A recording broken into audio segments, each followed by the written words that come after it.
आपका एक पेन किसी का भाग्य बदलेगा, आपका एक साइन किसी का भाग्य चेंज कर देगा। जो दिखता है वैसा होता, प्रत्येक चमकने वाली चीजें सोना नहीं होती, है ना। इसलिए मेहनत कीजिए। आईएएस आईएएस ही होता है। मैं हमेशा हंसता रहता हूं कि मेरे को स्टूडेंट या कोई भी भीड़ में भी रैंडम आदमी कहीं पकड़ के मेरी गाड़ी के आगे गाड़ी लगा कहता है सेल्फी दो, मुझे अच्छा ही लगता है। हालांकि मैं कल रात को, मेरे फूफा जी आए हुए थे, तो रात को उनकी 11 बजे बस थी, मैं उनको छोड़ने के लिए गया, वापस आ रहा था तो स्टूडेंट आए, गाड़ी आगे लगाई, बाइक आगे लगाई, मैंने रोकी और राजू सर हो, हाँ और सेल्फी लेनी है, ठीक। तो मुझे लगता है कलेक्टर की गाड़ी के आगे लगा दे क्या ऐसे गाड़ी?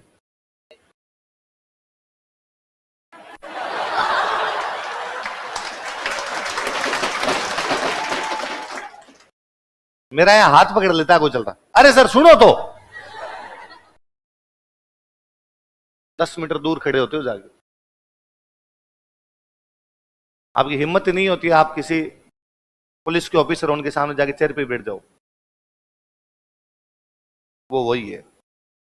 मैं वस्तु स्थितियों को बहुत अच्छे से जानता हूं, इसलिए तैयारी कीजिए, वो सबसे अच्छी चीज है, उसकी होड़ कहीं भी। फिर चूंकि आप जो काम करते हो उस काम में आपको एंजॉय आना चाहिए। मैं मेरा ये काम करता हूं, इसमें मुझे अच्छा लगता है, मुझे एंजॉय आता है। पढ़िए, तैयारी कीजिए। मैंने दिन पहले ही कहा था आईएएस बनिए सारे, तो बनेंगे उस दिन आपको लगेगा नौकरियां, बाकी सब चीजें, तनख्वाहें, सेलिब्रिटी, ये सब बहुत बहुत बहुत साइड में है। वो जगह बहुत बहुत बहुत बड़ी है।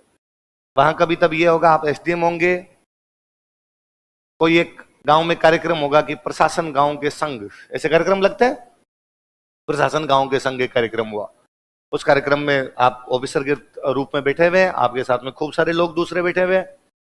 एक कोई बूढ़ी महिला आपके पास आते हैं, वो आगे कहते हैं कि बेटा मेरे पति नहीं है, 2 बेटे हैं, वो रखते नहीं है मुझे, मैंने सुना कि सरकार विधवा महिलाओं को पेंशन देती है, मैं पटवारी जी के पास गई थी, इन्होंने कहा तुम्हारे पास कागज नहीं है, इसलिए सरकार के जो 500-700 रुपए आते हैं वो भी मेरे को मिलते नहीं है। आज मुझे किसी ने गांव में बताया कि तुम सबसे बड़े ऑफिसर हो और सर अब यदि आप साइन कर दो तो मेरे ये 500-700 रुपए का जुगाड़ हो सकता है। और आप वहां बैठे बैठे हाथों हाथ जितने अधिकारी बैठे होते हैं, बाकी आपके कर्मचारी होते हैं, उनको कहते हैं इनके आधार कार्ड बना दो, इनका ये विधवा पेंशन प्रमाण पत्र बना दो, इनका बैंक में अकाउंट खोल दो, हाथों हाथ सारे हो जाते हैं। आप एक साइन करते हो, उस महिला के खाते में 700 रुपए हाथों हाथ ट्रांसफर हो जाते हैं, वो आपको बहुत सारी दुआएं देती हुई जाती है, उस दिन रात को नींद बहुत अच्छी आती है। जिंदगी में कई चीजें अलग अलग प्रकार की है जी, इसलिए थोड़ा ऊपर सोचिए।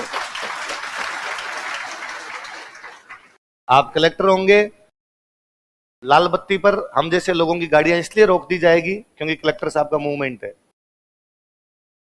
15 मिनट आपके लिए रोड खाली रहेगी, आप गुजरेंगे वहां से, होना भी चाहिए। मैं हमेशा मानता हूं, कई बार कहते हैं कि लाल बत्तियां खत्म कर देनी चाहिए, कलेक्टर क्यों रुके? नहीं, कलेक्टर के लिए क्यों रुके बाकी जनता? रुकना चाहिए, क्योंकि कलेक्टर साहब को काम है बहुत ज्यादा, उनको पूरा जिला संभालना है, मुझे या किसी दूसरे आदमी को जिला नहीं संभालना, उन पर बहुत सारे लोगों की जिम्मेदारी है। मैं यदि घर 15 मिनट लेट भी पहुंच गया कोई फर्क नहीं पड़ना है, कलेक्टर साहब जल्दी पहुंचेंगे, जल्दी काम करेंगे, इजी रहेंगे, दिमाग सही रहेगा, 4 जनता के अधिक काम कर पाएंगे।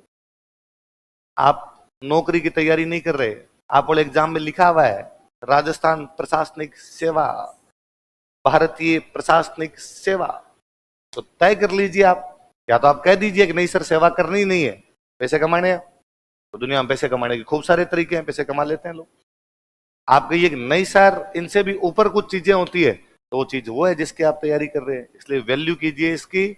आप जब बनेंगे, एक बार दिलीप सर ने एग्जाम्पल दिया था क्लास में, कभी सर के साथ में कोई थे, 2 चांस में 3 चांस में सिलेक्शन नहीं हुआ, तो जब सिलेक्शन नहीं होता तब बड़ा बुरा लगता है उन दिनों के अंदर, क्योंकि हम सब मध्यम वर्गीय परिवारों से आते हैं, तो इकोनॉमिक सोर्सेज भी इतने भयंकर तो होते नहीं कि घर वाले कदे के बाद जा तैयारी कर ले अपने। जिन घर वालों के पास इतने पैसे होते हैं वो तैयारी नहीं करते। तो मैंने कभी नहीं देखा कि जिनके घर वालों के पास बहुत बहुत भयंकर पैसे और उनका बच्चा तैयारी करने के लिए, उनका बच्चा दुकान खोलता है, बिजनेस करता है, कहीं पर ऑस्ट्रेलिया पढ़ने के लिए जाता है, वहां से एमबीए करके आता है।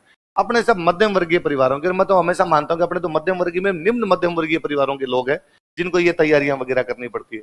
तो अपने एक अटेम्प्ट में सिलेक्शन नहीं होता, घर वाले बाद में आपको कहेंगे कि पटवारी का एग्जाम दे ले, ग्राम सेवक का दे ले।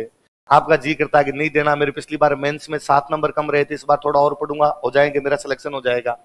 अगली बार आप करवाते भी हो सिलेक्शन, इंटरव्यू देते हो, इंटरव्यू में रह गए, उसके अंदर अच्छे नंबर नहीं आए, सिलेक्शन नहीं हुआ, आप एक अटेम्प्ट और दे रहे हो, तो ये तैयारी 6-7 साल पे चली जाती है मान लो कई लोगों की। तो यार तैयारी वाले दिनों में संघर्ष भयंकर करना पड़ता है, पैसे का संघर्ष होता है, मेंटल प्रेशर होता है, सब चीजें होती है। तो कोई सर के दोस्त थे, वो यूं 2-3 अटेम्प्ट के बाद में लगे, उन्होंने बाद में एक बार कहा, यार जब मैं तैयारी करता था, ये संघर्ष चल रहा था, तो मुझे लगता था यार कितना बुरा है, ये कोई जिंदगी है यार, और यूं 10 साल हो गए इसके अंदर लगे हुए, सिलेक्शन होने का कहीं नाम नहीं ले रहा।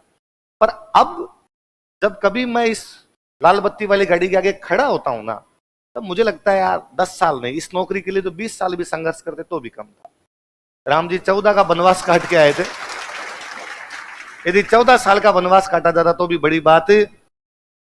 आप भाग्य निर्माता होंगे, आपका एक पेन किसी का भाग्य बदलेगा, आपका एक साइन किसी का भाग्य चेंज कर देगा। किसी टाइम में राजा हुआ करते थे, राजा गद्दी पर बैठा करते थे, इस लोकतंत्र के राजा प्रशासनिक अधिकारी है, भले कोई माने भले ही नहीं माने, भले कोई कितना ही कहे कि नहीं ये जनता के सेवक होते हैं, मैं तो सेवा करने का राजा भी फिर यूं तो जनता का सेवक ही था, वो भी जनता के लिए काम ही कर रहा था, आप जनता के लिए काम करेंगे। उल्टा मैं हमेशा कहता हूं कि राजा वाली जिंदगी खराब थी, उसको डेली खुद को प्रूव करना पड़ता कि क्या पता कौन से युद्ध में कौन आगे सल्टा के चला जाए। राजा को यह भी लगता था यार भाई नहीं मार दे, खुद पास वाला दुश्मन आके नहीं मार दे, उसको डेली खुद को प्रूव करना पड़ता था। आप एक पेपर पास करना है, एक पेपर 60 साल तक मई का लाल नहीं हिलाए। यदि आप ईमानदारी से काम करते हो, यदि आप बहुत ढंग से काम करते हो, आप बहुत अच्छी पोजीशन के अंदर रहेंगे।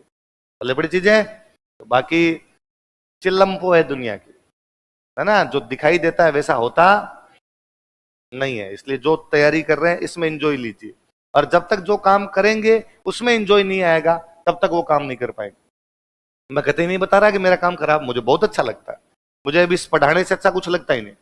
और मैं इस जब भी आपकी क्लास के अंदर आता हूं, मैं दुनिया की तमाम चीजें भूल जाता हूं, कि मुझे लगता है कि यार सबसे अच्छा सुकून यही है, अपने पास ज्ञान है, जितना भी ज्ञान है वो बच्चों को बताते हैं, इनके फायदा होता है, अपने खूब सारी बातें आती है, अपने इनको बातें बताते हैं, इनके फायदा होता है, इससे अच्छा कुछ नहीं।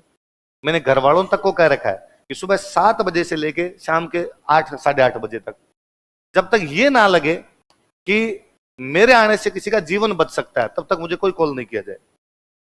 आपको लगे कि आदमी मर रहा है और मैं ही बचा सकता हूं तो मुझे कॉल करना, वरना कॉल नहीं। मैं क्लास के अंदर रहता हूं, आप कोई मुझे दिन के अंदर ऐसी कोई बात बता देंगे, मेरा दिमाग खराब रहेगा, मेरे से क्लास नहीं ली जाएगी। इसलिए फोन 7 से लगभग 8:30 तक बंद सा ही रहता है, ठीक है, चालू पड़ा रहता है। मैं शाम को देख लेता हूँ कि यार मुझे लगता है ये अर्जेंट कॉल है, इनको वापस कर लेना चाहिए, वापस कर लेता हूँ। या मुझे लगता है अगले को अर्जेंट होगा तो अगला 8:30 बाद भी करेगा, अगले लगता है मैं ही उसका काम कर सकता हूँ, 8:30 बाद में कर ले, उसके बाद में अपने उससे बातचीत कर लेंगे, मुझे अच्छा लगता है। ये नहीं कि भाई मेरा काम कोई बुरा है, अच्छा लगता है इस काम को। पर जब यदि आप अब इस समय ये काम कर रहे हैं तो इस पर पूरा ध्यान दीजिए, फिर आपके दिमाग में दूसरे किसी भी प्रकार की चीजें आनी नहीं चाहिए, और आप बड़ा ज्यादा अच्छा है, ज्यादा बेहतर है, बहुत अच्छा काम। आपको यूं नहीं कि भाई हर किसी को एग्जाम की तैयारी कर रहे हो या यूं केवल नौकरी के लिए कर रहे हो, ये नौकरी है ही नहीं जी आप वाली। आप बड़ा सुकून है, आईएएस होता है, आप देश के सबसे बड़े अधिकारी बनेंगे। इसलिए मैं हमेशा कहता ही हूं आपको कि अरे सोचना ही हमेशा तो आईएएस का, क्यों सोचना है अपने आरएस के बारे में, क्यों सोचना, होगा, जो जैसा नहीं होगा वो बात का बाद में देखेंगे। सोचने में तो कोई घाटा नहीं है, सोचने में तो रुपए नहीं लगते, तैयारी सेम है। ये भी नहीं कि आप जैसे मुझे कहते हो कि सर मैंने आज आईएएस का सोचा, क्या आप आईएएस का बैच ज्वाइन कर लूं? बैच ज्वाइन करने से यदि आईएएस लगते होते तो फिर तो हम हमारे घर वालों को सबको पकड़ के आईएएस वाले बैच में बिठाते कि तुम सारे आईएएस बैच में बैठ जाओ। हम तो हमारे घर वालों को जितों को लेके उनका एक कहीं प्री पास ही नहीं हुआ। तो मतलब बैच ज्वाइन करने से तो कुछ भी होता होगा केवल आपके पढ़ाई करने से। इसलिए मन लगा के पढ़ाई किया कीजिए, और ये भी कभी मत सोचा कीजिए सिलेक्शन होंगे नहीं होंगे,